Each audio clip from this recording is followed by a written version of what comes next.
Hi ಎಲ್ಲರಿಗೂ ನಮಸ್ಕಾರ. Welcome back to my YouTube channel. ಯಾರೆಲ್ಲ ವಿಡಿಯೋ ನೋಡ್ತಾ ಇದ್ದೀರಾ ಪ್ಲೀಸ್ ಸಪೋರ್ಟ್ ಮಾಡಿ, ವಿಡಿಯೋಗೆ ಸಬ್ಸ್ಕ್ರೈಬ್ ಮಾಡ್ಕೊಂಡು ನೋಡಿ, ಕಮೆಂಟ್ ಮಾಡಿ. ಇವತ್ತು ಬಂದು ನಾನು ಸಿಂಪಲಾಗಿ ಉಪ್ಪಿಟ್ಟು ಮಾಡ್ತಾಯಿದ್ದೀನಿ. ತುಂಬ ಟೇಸ್ಟಿಯಾಗಿ ಬರುತ್ತೆ, ಚೆನ್ನಾಗಿರುತ್ತೆ. ತರಕಾರಿ ಮತ್ತು ಸಬ್ಬಕ್ಕಿ ಸೊಪ್ಪು ಎಲ್ಲ ಹಾಕಿ ಮಾಡ್ತಾಯಿದ್ದೀನಿ. ಅದಕ್ಕೆ ಅಂದ್ಬಿಟ್ಟು ನಾನಿಲ್ಲಿ 2 ಈರುಳ್ಳಿ ಹಚ್ಚಿಟ್ಕೊಂಡಿದ್ದೀನಿ, 6ರಿಂದ 7 ಹಸಿಮೆಣ್ಸಿನ್ಕಾಯಿ ತೊಗೊಂಡಿದ್ದೀನಿ, 2 ಟೊಮೊಟೊ ತೊಗೊಂಡಿದ್ದೀನಿ, ಸ್ವಲ್ಪ ಕ್ಯಾರೆಟು ಮತ್ತು ಹುಳ್ಳಿಕಾಯಿನ ಸಣ್ಣದಾಗಿ ಹಚ್ಚಿ ಇಟ್ಕೊಂಡಿದ್ದೀನಿ, ಕ್ಯಾರೆಟ್ನ ಉದ್ದುದಕ್ಕೆ ತೊಗೊಂಡಿದ್ದೀನಿ. ಅದಾದಮೇಲೆ ಸ್ವಲ್ಪ ಬಟಾಣಿ ತೊಗೊಂಡಿದ್ದೀನಿ. ಅದಾದಮೇಲೆ ಒಂದು ಗೆಡ್ಡೆಕೋಸನ್ನು ಕಟ್ ಮಾಡಿ ಇಟ್ಕೊಂಡಿದ್ದೀನಿ, ಸ್ವಲ್ಪ ಕರಿಬೇವು ಮತ್ತು ಕೊತ್ತಂಬರಿ ತೊಗೊಂಡಿದ್ದೀನಿ, ಸಬ್ಬಕ್ಕಿ ಸೊಪ್ಪು ತೊಗೊಂಡಿದ್ದೀನಿ, ಇಲ್ಲಿ ಹಸಿ ಬಟಾಣಿ ತೊಗೊಂಡಿದ್ದೀನಿ ನಾನು.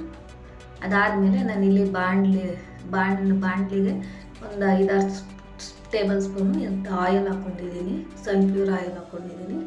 ಆಮೇಲೆ ಕಡಲೆ ಬೀಜ ಮತ್ತು ಕಡಲೆಬೇಳೆನ ಹುರ್ಕೊತಾ ಇದ್ದೀನಿ. ಸ್ವಲ್ಪ ಒಂದೆರಡು ಸ್ಪೂನ್ ಕಡಲೆಬೇಳೆ ಮತ್ತು ಕಡಲೆ ಬೀಜ ಹಾಕ್ಕೊಂಡಿದ್ದೀನಿ. ಅದು ಸ್ವಲ್ಪ ಕಲರ್ ಚೇಂಜ್ ಆಗೋವರೆಗೂ ಫ್ರೈ ಮಾಡಿಕೊಂಡು ಬಟಾಣಿ ಮತ್ತು ತರಕಾರಿ ಎಲ್ಲನೂ ಹಾಕ್ಕೊಂಡು ಎಣ್ಣೆಲೇ ಫ್ರೈ ಮಾಡ್ಕೊತಾ ಇದ್ದೀನಿ. ಎಣ್ಣೆಲೇ ಫ್ರೈ ಮಾಡಿಕೊಂಡ್ರೆ ಚೆನ್ನಾಗಿರುತ್ತೆ. ಅದಕ್ಕೆ ಸ್ವಲ್ಪ ಉಪ್ಪು ಹಾಕ್ಕೊಂಡು ಚೆನ್ನಾಗಿ ಫ್ರೈ ಮಾಡ್ಕೊಬೇಕು. ಸ್ವಲ್ಪ ತರಕಾರಿ ಎಲ್ಲ ಎಣ್ಣೆಯಲ್ಲೇ ಅರ್ಧ ಬೇಯಬೇಕು, ಚೆನ್ನಾಗಿರುತ್ತೆ. ನೋಡಿ, ಪೂರ್ತಿ ಹಾಗೆ ಫ್ರೈ ಮಾಡ್ಕೊತಾ ಇದ್ದೀನಿ ನೋಡಿ.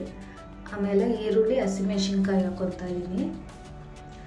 ತುಂಬ ಚೆನ್ನಾಗಿರುತ್ತೆ. ಯಾರು ಉಪ್ಪಿಟ್ಟು ಬೇಡ ಅಂತಾರೋ ಎಷ್ಟು ಚೆನ್ನಾಗಿ ತಿಂತಾರೆ. ಟ್ರೈ ಮಾಡಿ ನೋಡಿ. ಈರುಳ್ಳಿನೂ ಸ್ವಲ್ಪ ಕಲರ್ ಚೇಂಜ್ ಆಗೋವರೆಗೂ ಫ್ರೈ ಮಾಡ್ಕೊಬೇಕು.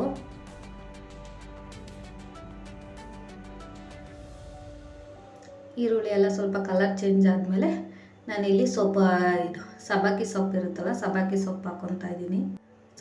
ಸಬ್ಬಕ್ಕಿ ಸೊಪ್ಪನ್ನು ಎಣ್ಣೆಲೇ ಫ್ರೈ ಮಾಡ್ಕೊಬೇಕು. ಆಲ್ಮೋಸ್ಟ್ ಎಲ್ಲನೂ ಸ್ವಲ್ಪ ಎಣ್ಣೆಲೇ ಚೆನ್ನಾಗಿ ಫ್ರೈ ಮಾಡಿಕೊಂಡ್ರೆ ಉಪ್ಪಿಟ್ಟು ಸ್ವಲ್ಪ ಚೆನ್ನಾಗಿ ಟೇಸ್ಟಿಯಾಗಿ ಬರುತ್ತೆ.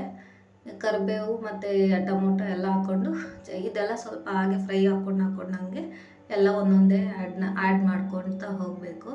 ಟೊಮೊಟೊನ ಸ್ವಲ್ಪ ಸಾಫ್ಟ್ ಆಗೋವರೆಗೂ ಫ್ರೈ ಮಾಡ್ಕೊಬೇಕು.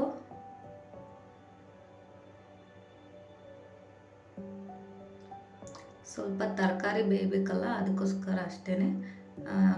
ಚೆನ್ನಾಗಿರುತ್ತೆ ಟೇಸ್ಟ್ ಮಾತ್ರ.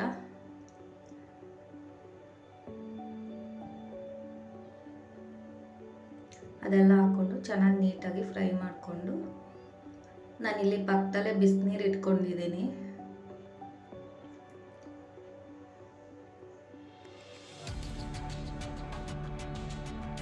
ಎಲ್ಲ ಚೆನ್ನಾಗಿ ಫ್ರೈ ಆದಮೇಲೆ ಬಿಸಿನೀರು ಇಟ್ಕೊಂಡಿದ್ದೀನಲ್ಲ, ನೀವು ಬೇಕಾದರೆ ತಣ್ಣೀರನ್ನು ಹಾಕ್ಕೊಬೋದು. ನಾನು ಬೇಗ ಆಗುತ್ತೆ ಅಂದ್ಬಿಟ್ಟು ಬಿಸಿನೀರು ಹಾಕೋತಾ ಇದ್ದೀನಿ ಅಷ್ಟೇ. ನೀರು ಹಾಕ್ಕೊಂಡ್ಬಿಟ್ಟು ಒಂದು 5 ನಿಮಿಷ ಚೆನ್ನಾಗಿ ತರಕಾರಿ ಎಲ್ಲ ಬೇಯಕ್ಕೆ ಬಿಡಬೇಕು.